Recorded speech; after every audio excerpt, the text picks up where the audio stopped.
Avui i cada dia de l'any lluitem per la igualtat. I tu, per què lluites? Jo lluito contra la cosificació de qualsevol dona o nena. Per poder decidir sobre el meu cos. Perquè la corresponsabilitat sigui una realitat. Per acabar amb aquesta societat patriarcal en la qual vivim. Per trencar definitivament el sostre de vidre. Contra el masclisme, en totes les seves formes. Per la conciliació laboral d'homes i dones. Perquè es reconegui la meva feina, no el meu gènere. Per l'erradicació de la discriminació de gènere.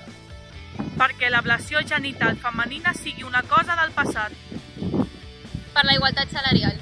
Perquè qualsevol dona major de 16 anys pugui avortar lliurement. Per un pacte d'estat contra la violència masclista.